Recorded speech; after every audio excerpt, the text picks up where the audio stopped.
Ìlọrin Fásùkírò lẹ́dí ya Amira Ìlọrin tátọ̀ yàrá àzá fíbíládì Ìlọrin náà ẹ ṣe ṣéhù fábà Ìlọrin. ṣéhù wọn lọ́wọ́ yá sí mú kàmí náà. Good afternoon, wonderful listeners. It is another week and another episode on your program, My Community, My Family. In Emirate Radio, we are located behind Federal Ministry of Environment, along Ojeba Road. It is your lovely, wonderful program, My Community, My Family. For those that can easily decode with the song that actually cue in or my intro song, people will as well know where we are heading to today. Particularly with the song, the music that just played finish. Ẹ̀yin ọmọ Ìlọrin ẹ ǹlẹ́ fà. Ìlọrin people cherish and value marriage tradition a lot. During this course of my interview, I actually had a powerful guest in the house today. The person that granted this interview to me was a big fish in broadcasting industry as well. When I meet with her, I said, I know there is not much culture or tradition in Ilorin. Don't furthermore. Tradition pọ̀ bíbà ní Ìlọrin. Wàtàwàrà. Before going further, it's still your program, My Community, My Family. I am your host, Bunmi Umar, your radio girl, First Lady Senator. This week's episode, we're going to Ìlọrin, Kwara State. Ìlú tó kún tó yìí tí kò léegun. Wọ́n ní eégún. Wọ́n ní ẹṣin, but wọ́n ní eégún. Wọ́n ní ẹṣin ní orò tiwọn. Mọ́tò sì ní orò ibẹ̀. Ìlú tó tóbi tó yìí tí kò ní eégún, tí kò dẹ̀ ní orò. Bẹ̀m̀bẹ́ àti kèǹgbè ò ní iṣẹ́ ṣíṣe tiwọn ní Ìlọrin. Ìgbéyàwó ò ní special and the most valuable thing that unites the family together. Ẹ̀yin ọmọ Ìlọrin ẹ ǹlẹ́ fà ní ẹ̀kan sí i. Orin yìí mo fi ń kí àwọn ọmọ Ìlọrin.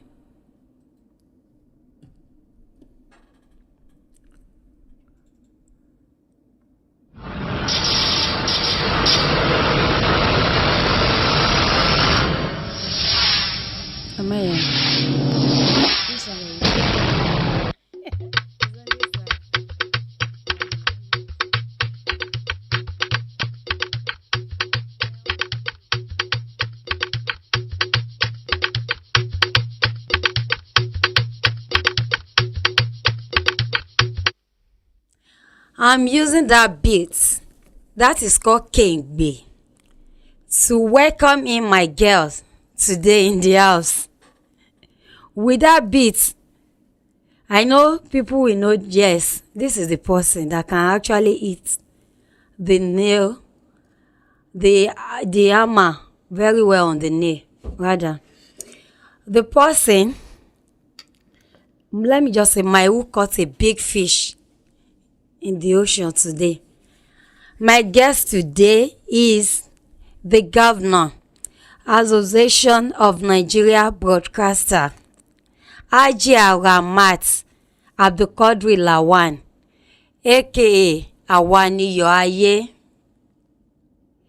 She is the person that granted me interview because I felt she can do much more justice to the bride and marriage tradition of Ilorin people. Kò síbi tí wọn ò ti ṣègbéyàwó, but ti Ìlọrin ó tún lẹ́kan sí, because where on earth ni wọ́n ṣe máa ṣègbéyàwó fún ọ̀sẹ̀ kan, a week or 15 days? Which part of the state, which part of the country will that happen, or is that happening? You can't find it elsewhere except here in Ilorin. Even as at this economic situation, economic era, ìgbéyàwó no be small thing o nílẹ̀ Ìlọrin. 15 days láyé John. Now a week is too much.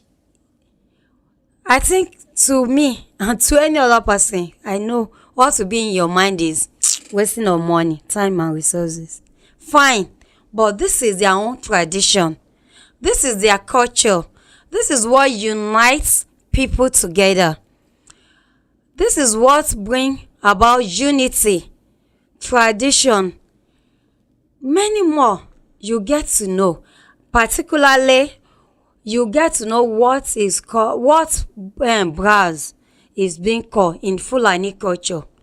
Because when she is doing justice to some tradition, marriage tradition in Ilorin, she is specifically on the Fulani culture. What is bras? You get to know what bras is after this short musical break.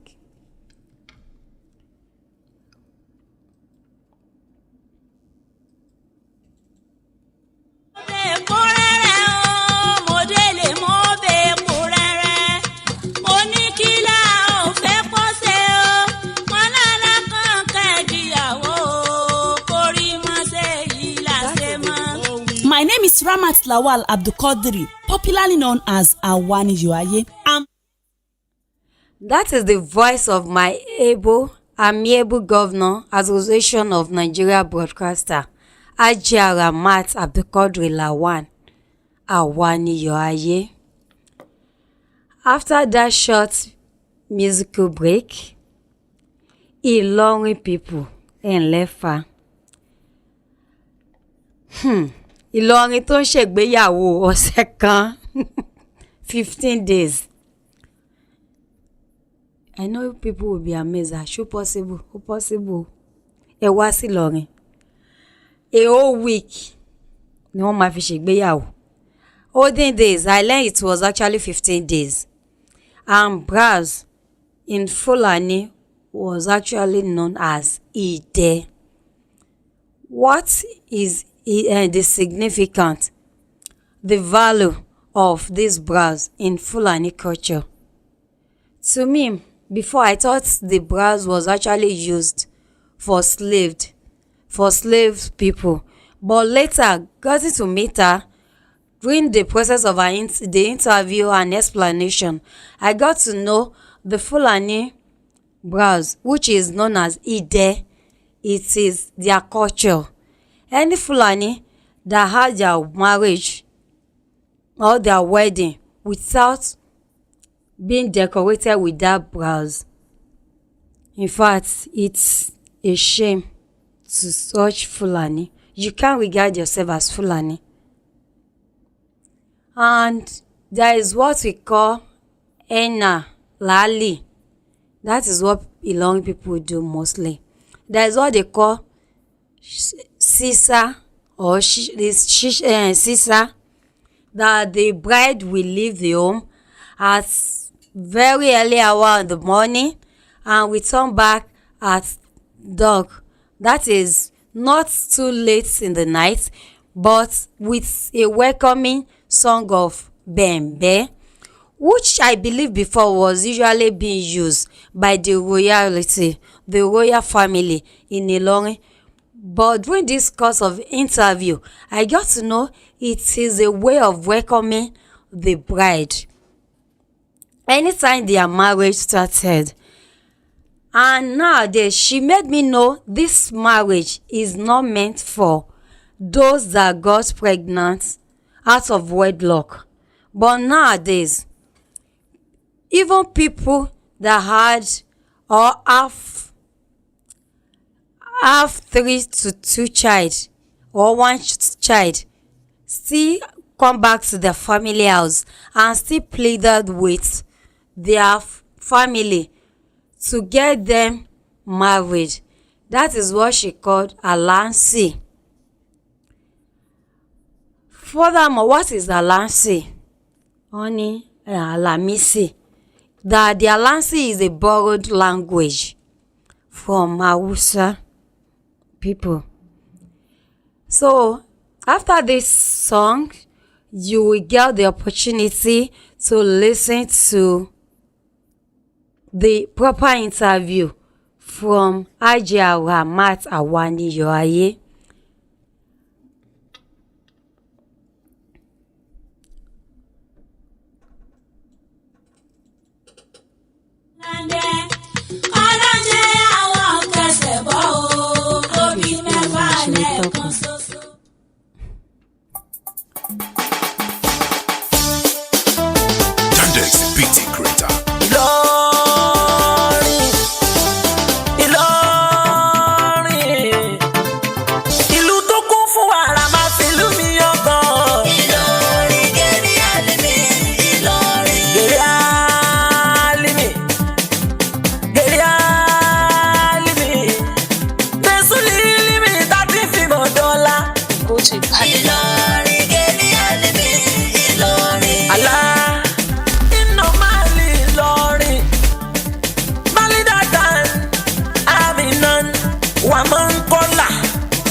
Welcome back from that beautiful song by Awosifila. Ìlọrin ni wọ́n fa, àbí Ìlọrin ni wá fa. Let me just put it that way. Ẹ káàbọ̀. So now we'll be meeting my guest. She will be doing a whole lot of justice to the bride, the marriage of Ìlọrin people then and now. So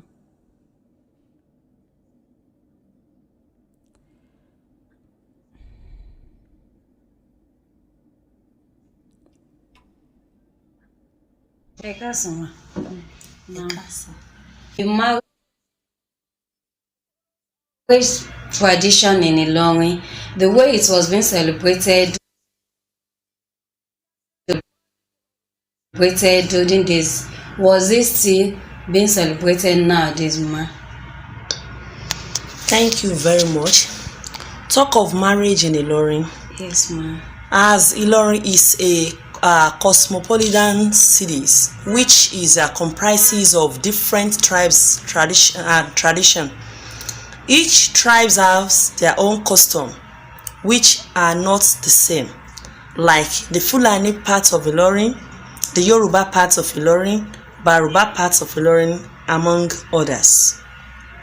Let me talk of that Fulani people in Ilorin, or let me talk about the general thing that is common within those tribes. Nílọrin níjọ́ òun àná nígbà tí a bá fẹ́ fẹ́ ọmọ kì í ṣe bí tòde òní tó jẹ́ pé ọkùnrin àtobìnrin ó kàn pàdé ara wọn lójú ọ̀nà tàbí lórí social media tán kàn ní àwọn fẹ́ fẹ́ra wọn. Then wọ́n máa ní alárinà. For instance, tí ọkùnrin bá rí ọmọbìnrin tó lóun fẹ́ tó nífẹ̀ẹ́ sí, á lọ sọ fún àwọn òbí rẹ̀ wípé òun rí ọmọ báyìí báyìí tóun fẹ́ fẹ́. Àwọn òbí rẹ̀ ni wọ́n wá ẹni tó súnmọ́ ìdílé àwọn ọmọ òun pé ọmọ ta ní í ṣe, ẹ bá wa wádìí, ṣé kò sí àrùn kankan tí ń dà wọ́n láàmú nínú ìdílé rẹ̀, ṣé ọmọlúàbí làwọn tó bí. Ìrìnà bá ti wá fún wọn ní àbọ̀ pé ọmọ dáadáa ni ọmọ yìí o, now àwọn tó bí o èèyàn dáadáa ni o. Láti ilé àwọn òbí ọkùnrin wọn ni wọ́n wàá gbé èèyàn dìde láti lọ tọrọ pẹ̀lú ìwé kíkọ láti lọ tọrọ ọmọbìnrin yẹn lọ́dọ̀ àwọn tó bí. Tán bá ti tọrọ pé ọmọ wa fẹ́ fẹ́ ọmọ yín, bo lẹ́yìn náà ti wá o, àwọn náà ṣèwádìí ibi tí àwọn ọkùnrin yẹn náà ti wá. Kì í kàn ṣe pé tán bá kàn ti múwèé wá àwọn náà sọ pé àwọn yọ̀ǹda ọmọ, rárá, àwọn náà ò lọ ṣèwádìí. Tán bá yọ̀ǹda ọmọ fún wọn yẹn, àwọn ilé ọkọ ìyàwó wọn á wá lọ san sáàlùbáríkà. Sáàlùbáríkà yẹn òun ni pé a dúpẹ́ pé ẹ fọmọ fún wa.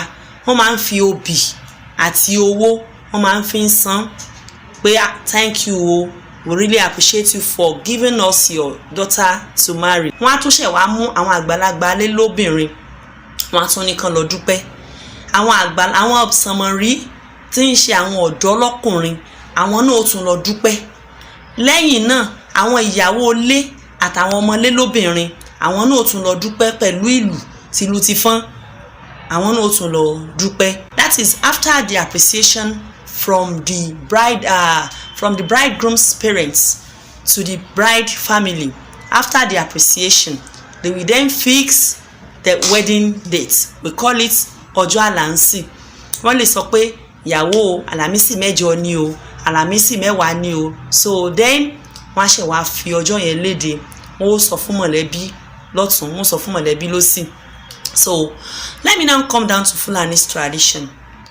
Àwọn Fúlàní máa ń sá, ibẹ̀ ni ìyàwó ti ṣe ti bẹ̀rẹ̀ nílùú Ìlọrin. Ìyàwó ọ̀sà, ibẹ̀ ni pétọ̀. Ìyàwó ọ̀sà kúrò láti ilé bàbá rẹ̀ kí ilẹ̀ tó mọ́ lọ́jọ́ sísàhùn kó tó di pọ̀ yẹn là. Ìyàwó ọ̀sà lọ sílé ìbátan ìyá tàbí ìbátan bàbá rẹ̀. Kódà ìyàwó lè sá lọ sọ́dọ̀ bí ọ̀rẹ́ mọ̀mọ́ tàbí bàbá rẹ̀. Yóò lọ fara pamọ́ síbẹ̀ láti àárọ̀ ìyẹn kí òye tó là títí di bí ọwọ́ àṣálẹ́ tóòrùn bá ti wọ̀. Ẹ má bínú, sísá yẹn kí ni ó ní ṣe àṣà ni àbí nǹkan ni nílọrin? Àṣà ni, is part of the custom. Àpẹẹrẹ pétọ̀ ìyàwó ti bẹ̀rẹ̀ o, àṣà ni bá ṣe bá tán mọ́ ń ṣe náà. Any alansi, which is the Yoruba or the Thursday. Yes, Alamisi. It's a borrowed language. Okay. Right? I think it is an Hausa language, which Ilorin borrowed it in using. A máa ń sọ pé Alansi. What brings about this ni pé during the olden days in Ilorin, ìyàwó ọjọ́ Thursday ni wọ́n máa sábà ṣe. It's still okay. That was the marriage that the marriage usually started on Thursday. No. Is it still no? Marriage does not start on Thursday. Ọjọ́ ìyàwó gangan ni Thursday máa ń bọ́ sí. Sísá yìí ló máa ń bẹ̀rẹ̀ ìyàwó. Okay. Sometimes sísá comes on Monday. Ṣé wọ́n ṣe wọ́n ṣe ń sìn because àwọn ìyàwó tá ọmọ tó pọ̀ lọ́rin anywhere you can hear or feel there is one but it usually falls on Saturday, Sunday. I'm coming down there. Okay ma. So tíyàwó bá sá lọ́jọ́ Tuesday lápẹẹrẹ tàbí Monday tó bá ti wà ńbẹ̀ látàárọ̀ níbi tó sá sí yẹn látàárọ̀, àwọn ẹgbẹ́ kèǹgbè, àwọn ọ̀rẹ́ ìyá, ọ̀rẹ́ bàbá, àwọn ẹ̀gbọ́n ẹ̀ kálukú á lọ bá níbi tó sá sí yẹn. Ẹni tó sá sọ́dọ̀ rẹ̀ máa dáná fún wọn láti entertain wọn. Àwọn oníkèǹgbè yẹn máa lu kèǹgbè fún wọn láti fi dá wọn lára yá. Ìyẹn là wá sọ di henna party ní ìsìn tá à ń ṣe. So tó bá sì di nírọ̀lẹ́ nígbà tó rùn bá ti wọ̀, wọ́n á gbé bẹ̀m̀bẹ́ wá láti wá mú ìyàwó níbi tó sá sí, wọ́n wá dá padà lọ sílé bàbá rẹ̀. Tó ìyàwó bẹ̀rẹ̀ ní rẹpẹtẹ. Tó bá jẹ́ lè tó ní wòlímọ̀ ni, alẹ́ ẹjọ́ yẹn náà máa ṣàìsùn wòlímọ̀, which is ọjọ́ Tuesday yẹn náà máa ṣàìsùn wòlímọ̀ mọ́júmọ́ ọjọ́ Wednesday ni wọ́n wá ṣe wòlímọ̀ yẹn ni pé ìyàwó tó bá kéwú òun bí wọ́n ṣe sìn yóò yàtọ̀ sọ́mọ tí ò kéwú. Ìyàwó tó kéwú nílọrin nìkan ní ṣe wòlímọ̀. So wòlímọ̀ yẹn ni pé a padà sọ́dọ̀ àfáà tó kọ́ ní kéwú yẹn a tún kéwú yẹn tọ̀ níbẹ̀ ńjọ́ yẹn gbogbo bó ṣe bí àwọn yóò wà ńbẹ̀ wọ́n bá dá dúndún wọ́n dúpẹ́ wọ́n ṣe gbogbo ẹ̀ wọ́n náwó nára níbi tí wòlímọ̀ yẹn tó bá kéwú tán bẹ́ẹ̀ wọ́n wá gbé wàhálà tó fi kéwú yóò mọ̀ kéwú káàkiri ọ̀dọ̀ àwọn mọ̀lẹ́bí yóò kéwú lọ sílé ọkọ rẹ̀ tó fẹ́ wọ́n fún un lówó yóò wá padà sí ilé bàbá rẹ̀. Ǹjọ́ wòlímọ̀ wọn ni wọ́n wá ṣe àìsùn ìyàwó mọ́júmọ́ ọjọ́ àlàmísì sẹ́mi péjọ Wednesday tí ń ṣe ọjọ́ àlárúbá níjọ́ òun náà ṣe wòlímọ̀ níjọ́ àlárúbá àwọn ni wọ́n wá ṣàìsùn ìyàwó mọ́júmọ́ ọjọ́ àlàmísì wọ́n mọ̀ dín mọ́ sáà. Torí àwọn ọmọ sí. Oh, Alaruba is Wednesday. Okay. I said it earlier. Wednesday is ọjọ́ Alaruba. Ìlọrin ni wọ́n pè ní ọjọ́ Alaruba. It's also a borrowed language. Tá bá fẹ́ sọ lédè Yorùbá, a sọ pé ọjọ́rú. So ọjọ́ Thursday yẹn la máa ń sábà ṣe ìyàwó ní Ìlọrin tán pè ní ọjọ́ Àlàǹsì. Tán bá wá ṣe ìyàwó tán, ìyàwó mi sáà rẹ̀ alẹ́ ló gbà kí wọ́n mú lọ lé ọkọ. Kò ní sunlé bàbá rẹ̀ mọ́ lálẹ́ jọ̀hún. Sáà ìyàwó mi ìdájí ni wọ́n mú lọ lé ọkọ. That will be the next morning of that wedding ceremony. So the bride will be taken to her groom's house ní ìdájí jọ́ yẹn. Sorry ma, regarding that aspect ẹni àwọn ìyàwó mi alẹ́ or àárọ̀ ṣé ìyàwó tí ò bá lọ lálẹ́ yẹn ṣó ní any repercussion? Kò ní repercussion. Maybe during their prayer wọ́n lè rí revelation sọ fún wọn pé tẹ́ bá ti ṣe ìyàwó ọmọ yìí tán o ẹ mọ̀ jẹ́ ó sùn lé yín mọ́ o ìdájí ọjọ́ kejì ní kẹ́ mú lọ o. Mi ò dẹ̀ ti dà sálé wọn pé tán bá ṣe ìyàwó tán lálẹ́ alẹ́ ẹjọ́ náà wọ́n mú lọ. Àwọn míì ó ti dà sálé wọn tán bá ṣe ìyàwó tán ní alẹ́ ìdájí ọjọ́ kejì ni wọ́n mú lọ. Kí wọ́n wá tó mú ìyàwó lọ tán bá ti parí ìyàwó lọ́jọ́ Àlàmísì o àwọn obìnrin àtọmọlé tó wà ńbẹ̀ wọ́n sọ fún wọ́n mọ̀ sọ pé ẹ bá wa mú ìyàwó wa ànábì láìbẹ̀ yín o omi ń bẹ lágbàlá wa ìyàwó òrodò mọ́ o aṣọ sanyán láàárọ̀ o kò sóòsì láìpẹ́ ilé o. So wọ́n kọrin yẹn wọ́n fi ń béèrè ìyàwó pé so tán bá ti ṣe yẹn tán máa lọ after tán bá ṣe yẹn tán ni wọ́n ṣẹ̀ṣẹ̀ wá mú ìyàwó wọn lọ fún. So àwọn tó bá mú ìyàwó lọ yẹn náà wọ́n tún gba túkúsí or we call it sàlùbáríkà. Àwọn tán bá ti mú ìyàwó dé ilé ọkọ rẹ̀ tó bá ti wà ń bẹ̀ ọjọ́ kejì ìyàwó mi ò padà sílé bàbá rẹ̀ wọ́n tún mú wá lálẹ́ bẹ́ẹ̀ ni ọjọ́ kẹta yóò padà sílé bàbá rẹ̀ wọ́n tún mú wá lálẹ́. Ṣé kò sí tí ìyàwó ń lọ tó ń padà sí ara culture ni. So tó bá wá délé ìyàwó tí ò bá gbé lọ́rin rárá ńkọ́. Tí wọ́n bá ń ṣe bẹ́ẹ̀ nílé wọn bọ̀ tó bá jẹ́ pé wọ́n ń ṣe bẹ́ẹ̀ táwọn òbí rẹ̀ sì faramọ́ ṣe mọ̀ pọ́làjú ti sọ gbogbo ẹ̀ di báṣabàṣá ní ìsìn but I'm talking of the olden days. Okay. So tó bá dọjọ́ kẹta yẹn lọ́jọ́ ọmọgá yẹn là ń pè ní ọjọ́ igbá. So jẹ́ pé àwọn ìdílé bàbá wọ́n á dá ẹ̀bùn jọ fún ìyàwó ìdílé ìyá wọ́n dá ẹ̀bùn jọ fún ìyàwó àwọn ọ̀rẹ́ ìyá ọ̀rẹ́ bàbá àwọn ẹ̀gbọ́n àbúrò alábàáṣepapọ̀ kálukú á dá ẹrù jọ ẹrù tán dájọ yìí ni wọ́n ń pè ní ìgbà ìyàwó. Kódà àwọn ilé ọkọ rẹ̀ náà tún dá nǹkan jọ tí wọ́n kó lọ lé bàbá rẹ̀ wọ́n ṣẹ̀ wá kó gbogbo ẹ̀ papọ̀ wá láti ilé bàbá rẹ̀ sí ilé ọkọ. Lọ́jọ́ yìí kan náà ni ọjọ́ idẹ fún ẹni tó bá fẹ́ gba idẹ. So idẹ yìí exactly ẹ̀yin àwọn Fúlàní idẹ yìí is called brass. So ẹni tó bá jẹ́ pé the both parents, both paternal and maternal side are Fulanis, she will actually take the 2 legs with brass. But if one and two hands as well with brass. But tó bá jẹ́ pé one of the parents is Fulani, she will come with 2 legs with brass and 1 hand with brass, not the 2 hands again. Hope the brass is not somehow heavy or harmful. It is not harmful. Cause any harms to the bride. Not at all. It is not harmful, but it is heavy. It is heavy. So how will the bride be able to work with that? The leg will be spread as soon as she put on the brass.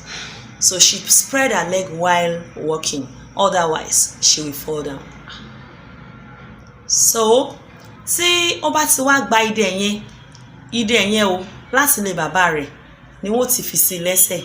So yóò fi kí àwọn èèyàn káàkiri nílé bàbá rẹ̀, wọ́n ṣàdúrà fún un. Tó bá ṣe lè tán wọ́n ṣe wá mú padà lọ sí ilé ọkọ rẹ̀. Nígbà yẹn àwọn tó ń kó gbàyàwó bọ̀, àwọn náà ti kó dé, wọ́n mọ̀ ká ìgbàyàwó dogójì, ìgbàyàwó dọgọ́ta o, ìgbàyàwó dọgọ́rin, kódà ìgbàyàwó mi àmọ́ dogóje. Bí ẹrù yẹn bá ṣe pọ̀ sí ni wọ́n á ṣe ka nọ́mbà ẹrù yẹn sí. So àwọn ẹgbẹ́ kèǹgbé á tẹ́ní síbẹ̀, wọ́n á lu kèǹgbé fún un, that is sent forth. Ká ìyókù tún di after 8 days or 15 days. Ìjọ jíjí lọlé. Ọjọ́ jíjí lọlé yìí àwọn obìnrin ilé tán ti jọ jẹ́ obìnrin ilé ọkọ kan náà, àwọn that are the co-wives of that family. Gbogbo wọn wá sára wọn jọ, wọn wá tẹ̀lé ìyàwó jí lọlé. Ìyàwó máa mú tó aṣọ bíi 4-5 dání láti ilé ọkọ rẹ̀, yóò wọ̀ kan. So wọ́n lọ tẹ̀lé. Tán bá délé bàbá rẹ̀, àwọn yóò náà ti dáná kalẹ̀, wọ́n pòkọ, wọ́n sọ̀lẹ̀lẹ̀, wọ́n fi welcome àwọn tó tẹ̀lé ìyàwó jí lọlé. So táwọn yẹn bá ti jẹun, wọ́n fi ìyàwó kalẹ̀ síbẹ̀, àwọn máa lọ ní tiwọn. Tán bá lọ, ìyàwó wá change aṣọ tó wọ̀ wá láti ilé ọkọ rẹ̀, yóò wọ̀ mí, yóò fi kí gbogbo àwọn mọ̀lẹ́bí, àwọn tán wá bá ṣe náwó látọ̀nà jíjìn nítòsí, á kí everybody káàkiri, á tún change aṣọ. So tó bá dìrọ̀lẹ́, àwọn tán mú lọ́ngbà tó jí lọlé òun, àwọn náà ní wàá mú padà. Bọ̀kọ́ tó tún dìrọ̀lẹ́ òun, ọkọ ìyàwó àtàwọn ọ̀rẹ́ rẹ̀, àwọn náà tún lọ kí àwọn fámílì ìyàwó pé ẹ kú náwó èmi again, ìyẹn níjọ́ jíjí lọlé. Àwọn náà tún jẹ, wọ́n mú, wọ́n ṣe gbogbo ẹ̀, àwọn náà ṣe tún wá padà lọlé. So bí ìgbéyàwó jọ̀hún kò ṣe lọ. Ṣùgbọ́n lóde òní, kódà wọ́n ń ṣe àti wòlímọ̀ o àti nìka o, gbogbo ẹ̀ wọ́n ń ṣe lọ́jọ́ kan ṣoṣo. Ọ̀pọ̀lọpọ̀ ìyàwó ni ò sá mọ́ ní ìsìn. Ìyàwó mi tó bá sì sá, tó bá ti sá, òye ó ti là, ilẹ̀ ó ti mú, òrùn kó ti yọ, kí ìyàwó mi tó lóun sá, òrùn ò tún ní wọ̀ tí wọ́n fi lọ lè mú ìyàwó. Ẹ̀rí tí wọ́n kó bẹ̀m̀bẹ̀ sójú títí láago 4 tí kálukú ọmọ jó, wọ́n ń kánjú ni, wọ́n láwọn fẹ́ lọ lè mú ìyàwó. Nígbà míì níjọ́hun àná, ìyàwó tí wọ́n bá lọ mú níjọ́hun àná, ìyàwó mọ̀ sunkún ni, torí pé ilé ìyá òjò lé ọkọ. Yóò mọ̀ sunkún ẹkún pé òun ò mọ̀ nǹkan tóun fẹ́ lọ bá pàdé nílé ọkọ tóun lọ. Sí àwọn ọmọ ìsìn tó jẹ́ pé ìmí gan ó ti fẹ́ darúgbó sílé tí ń lọ, tó jẹ́ pé yóò lọ Saturday, yóò lọ Sunday, yóò lọ ká boyfriend rẹ̀ mọ́. Ìmí tí ń sun oorun mọ́júmọ́ nílé ẹni tó fẹ́, tó jẹ́ pé òun gan ti dára àánú ilé wọn kó tó di pé wọ́n fọjọ́ ìyàwó rẹ̀ lélẹ̀. Àbí àwọn míì tó jẹ́ pé ẹlòmíì sí bímọ 2 bímọ 3 kó tó di wípé wọ́n á ṣe ìgbéyàwó fún un. So kò sí gbogbo ìgbéyàwó ọjọ́ òní ó túmọ̀ sí pé bóyá bí ayẹyẹ lásán, bí sẹrímọ́nì. Kì í ṣe pé ayẹyẹ lásán náà, a sì láwọn ibì kan tó jẹ́ pé wọ́n sì ń ṣe traditional marriage yìí, cultured one. But àwọn tí wọ́n ṣe lọ́jọ́ kan ṣe gbogbo èyí, mo lè lọ mọ́ civilization àti economic factor. Because kò fi bẹ́ẹ̀ sí owó téèyàn fún apẹ̀tẹ̀ bọ́ ìyàwó ọlọ́sẹ̀ 2 kalẹ̀. Kò fi bẹ́ẹ̀ sí àyè fún àwọn èèyàn náà láti jókòó. Níjọ́ àwọn àná tán máa ń ṣèyàwó ọmọ, kálukú á dáṣẹ́ dúró ni. Wọ́n á dúró pẹ̀tọ̀, ní wáṣọ́, ní tajà o, à ń ṣèyàwó níbí o, à ń ṣèyàwó lọ́hùn o. So kálukú máa dáṣẹ́ dúró, tán máa dúró ti ìyá ìyàwó, dúró ti bàbá ìyàwó. Ìlọrin ògọ̀ ní tán bá ṣe fún wọn nígbà yẹn, àwọn náà fi ń sẹ̀san padà fún àwọn tí wọ́n ń ṣe fún. Àmọ́ ní ìsìn, kálukú wá tí ó jẹ kiri, kò sáyè láti lè sọ pé mo fẹ́ kó lọ bí ìyàwó ọmọ àǹtí mi ọdọ̀sẹ̀ 2 kí n tó wálé, ará òkógun lè wálé rú rẹ̀ mọ́. So kò dẹ̀ tún sówó. Then civilization ó jẹ́ kí nǹkan upgrade bí ó ṣe jẹ́ náà. Ẹ ṣeun mà, àgbáyé adalẹ́ o, ẹ kú àtúntún náà látàárọ̀. So ìgbéyàwó ó jẹ́ nǹkan ayọ̀, but nǹkan tí mo rí ni pé bẹ̀m̀bẹ̀ yẹn ṣé wọn èlù nílùú bòmí tó máa ń ṣe ìgbéyàwó. Ti Ìlọrin ni mo mọ̀ tó dá mi lójú dáadáa, mi ò mọ̀ bóyá wọ́n lù ní. My question now is, the marriage in Ilorin, which is very paramount and unique, because I believe all states have their own way of celebrating marriages, but Ilorin known is somehow unique, specific, and enriched with different culture and traditions. And I believe you are in line and you have much more knowledge to share more light for people to know.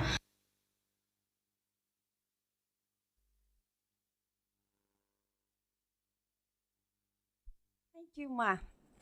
Aja Ramat Lawan, thanks for that beautiful. Now, the wonderful listeners out there, what is your own view? Is this Ilorin marriage tradition a waste of time and money, or it is a tradition that should add more value and package or to it? Now, it was actually a challenge for the girls, that is the maiden, who are yet to be in their husband's house, to calm down so that they will be able to do alansi, like she popularly said, tí o bá farabalẹ̀ n ò ní ṣe ìyàwó fún ẹ. So ẹ̀yin ọmọ Ìlọrin, àṣà yín ni ní wíìkì yìí o. Wọ́n dẹ̀ ní àṣà pọ̀ dáadáa, aṣọ òfì, kíní kan tie and dye, orí ṣíṣe, kòkó amọ̀, ó pọ̀ bẹ́ẹ̀ tí a tún máa gbé yẹ̀wò in this my community, my family. I believe it's different family tradition as well. But for this week is Ilorin bride holding this, and nowadays it is a unique and cherished tradition as well. Thanks, my beautiful listeners. After this short musical break, I will be signing out for real this week. Ìlọrin ẹni ṣóní Ìlọrin, Ìlọrin Àfọ̀njá ẹni ṣóní Ìlọrin, Ìlọrin Àfọ̀njá o, Ìlọrin Àfọ̀njá ẹnu dùnjú yọ, Ìlọrin gèrè Álímì, ìlú tóbi tó yẹn wọn ò légún, ẹṣin lè égún tiwọn, ọmọ ajífìkà lágùn dáwọn lẹ́kùn àhúnṣe kọ́dúkọ́dú. Wọ́n èélù lágbàjì kéwu ní wọ́n ké, ìlú tó jìnnà síná o, tó jìnnà síná tó súnmọ́ àlùjọ́nà, àbọ̀ ọmọ pé ẹni Àfọ̀njá bá tán nílọrin òkúkú kéré, ṣàwó lọ́tún amáyọ̀ lósì, ọmọ òpó kọ́rọ́ bíi o, ọmọ òpó kọ́rọ́ bíi òpó ajagunà ajásẹ̀, òpó kájà kárọ̀ yọ, àbídé ṣúkáwẹ́ ni ó lọ. Ìlọrin people, ẹ̀dẹ̀ wá ná mi lówó, ẹ wo bí mo ṣe ń jó látẹ̀kàn. Àbá ẹ̀yin ọmọ Ìlọrin, ẹ̀ ǹlẹ́ fa. So that is that for this week on your lovely and wonderful program, My Community, My Family. I'm signing out this week till next week. Still stay tight and enjoying the lovely and wonderful music from Emirate Radio. We are located behind Federal Ministry of Environment along Ojeba Road, Ilorin, Kwara State. Today, we showcase the family tradition of Ilorin in Emirate Radio as well. So, I'm signing out today. Till next week, have a lovely week ahead. I am Bunmi Umar, your radio girl, First Lady Senator, enjoying this kakakin for Ilorin people, for the love of Ilorin rights. Ó tó pàkan ń kọ́, bẹ́bí wọ́n tẹ́ pẹ́ẹ́pẹ́ fún.